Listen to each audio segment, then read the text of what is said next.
Assalamualaikum warahmatullahi wabarakatuh. Salam bahagia Bapak dan Ibu guru penggerak. Saya Suyanti dari SDN Doyong 2, calon guru penggerak Angkatan 9 Kota Tangerang, Provinsi Banten, akan memaparkan koneksi antar materi, kesimpulan dan refleksi pada modul 1.1.A.8 tentang pemikiran Ki Hajar Dewantara. Saya akan merefleksi diri melalui 3 pertanyaan berikut. 1. Apa yang saya percaya tentang murid dan pembelajaran di kelas sebelum saya mempelajari modul 1.1? 2. Apa yang berubah dari pemikiran atau perilaku saya setelah mempelajari modul ini? Ketiga, apa yang dapat segera saya terapkan lebih baik agar kelas saya mencerminkan pemikiran Ki Hajar Dewantara? Adapun kerangka pembelajaran pada modul 1.1 diantaranya yang pertama, mulai dari diri, membuat refleksi diri tentang pemikiran Ki Hajar Dewantara. Yang kedua, eksplorasi konsep untuk memperdalam pengetahuan kita tentang konsep pembelajaran Ki Hajar Dewantara. Yang ketiga, ruang kolaborasi yang bertujuan memberi ruang untuk berkolaborasi bersama para calon guru penggerak, mengeksplorasi nilai-nilai budaya di daerah untuk menebalkan kodrat murid sebagai manusia dan juga sebagai anggota masyarakat. Yang keempat, demonstrasi kontekstual, di mana para calon guru penggerak mendesain strategi dalam mewujudkan strategi pemikiran Ki Hajar Dewantara, pendidikan yang berpusat pada murid yang sesuai dengan konteks sosial budaya di daerah asal. Yang kelima, kolaborasi pemahaman para calon guru penggerak menuangkan berbagai pertanyaan tentang refleksi filosofi pemikiran Ki Hajar Dewantara yang akan dibahas bersama instruktur. Yang keenam, koneksi antar materi, yaitu membuat kesimpulan dan refleksi pengetahuan dan pemahaman baru yang dipelajari dari pemikiran Ki Hajar Dewantara. Pendidikan dan pengajaran tidaklah sama. Pengajaran bagian dari pendidikan. Menurut Ki Hajar Dewantara, pengajaran adalah proses pendidikan dalam memberi ilmu untuk kecakapan hidup anak secara lahir dan batin. Sedangkan pendidikan pada hakikatnya adalah menuntun, memberi tuntunan terhadap segala kekuatan kodrat yang dimiliki anak agar ia mencapai keselamatan dan kebahagiaan yang setinggi-tingginya, baik sebagai manusia maupun sebagai anggota masyarakat.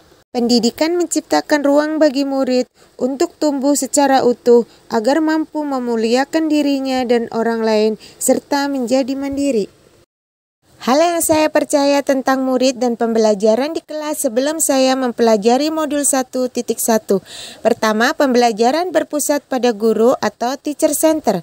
Kedua, pembelajaran terfokus pada ketercapaian materi dan ketuntasan KKM atau mengutamakan aspek kognitif anak. Ketiga, saya kurang memahami karakteristik anak. Ketiga, suasana kelas yang tertib, tenang, aman, anak-anak memahami materi yang saya sampaikan merupakan tujuan fokus utama saya.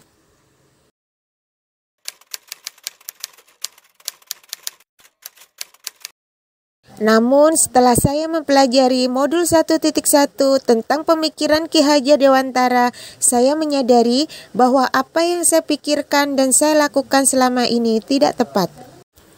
Seharusnya saya melakukan proses pembelajaran secara menyeluruh, bukan hanya aspek kognitif saja, namun juga aspek afektif, psikomotor, spiritual, sosial, dan budaya. Murid bukan menjadi objek pembelajaran, melainkan subjek pembelajaran. Artinya, murid memiliki kebebasan mengemukakan pendapat, berekspresi, dan berkreasi sesuai dengan model pembelajaran dan media yang tepat. Guru seharusnya sebagai fasilitator dalam pembelajaran. Guru pun harus ikhlas, penuh kesabaran, dengan ketulusan hati agar terwujud pembelajaran yang menyenangkan dan berpusat pada murid. Selain itu, saya harus mempelajari karakteristik murid karena setiap anak dilahirkan unik dengan kelebihan dan kekurangannya masing-masing. Saya harus menghargai setiap karakter murid, berikan kesempatan mereka tumbuh sesuai dengan kodratnya.